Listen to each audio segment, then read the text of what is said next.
जी, सर्दियों का सीज़न शुरू होते ही हमारे ज़िला सोबतपुर के इलाके में सरसों का जो साग है, लोग सर्दी से बचने के लिए सरसों का साग जो है ना, शौक से इस्तेमाल करते हैं और घरों में गोश्त के बजाय इस वक़्त लोग हर घर का जो चूल्हा है, उसमें साग की जो है ना तैयार की जाती है और साग की जो अक्सर है, वो जो है ना, गरम रहता है।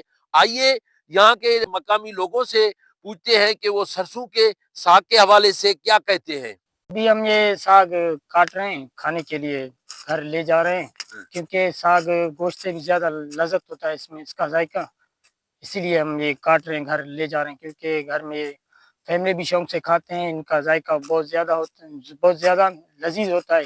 ये गोश्त से भी ज़्यादा इसका ज़ायका ज़्यादा लज़ीज़ होता है, क्योंकि हम गोश्त ज़्यादा अक्सर खाते हैं, लेकिन ये सर्दियाँ जैसे ही शुरू होता है, हम साग का ज़्यादा इस्तेमाल करते हैं, क्योंकि ये चूल्हे में इनका लज़्ज़त बहुत ज़्यादा होता है। घर वाले और जो भी अज़ीज़ अक़ारिब आते हैं, वो फ़रमाइश करते हैं सर्दियों में साग का, क्योंकि साग हमें सर्दी से बचाने के लिए भी हम साग का ज़्यादा इस्तेमाल करते हैं, क्योंकि इनका लज़्ज़त बहुत ज़्यादा होता है। अच्छा, ये साल में एक बार होता है, मौसम सरमा में होता है, क्योंकि ये सर्दियों में साग का इस्तेमाल करते हैं।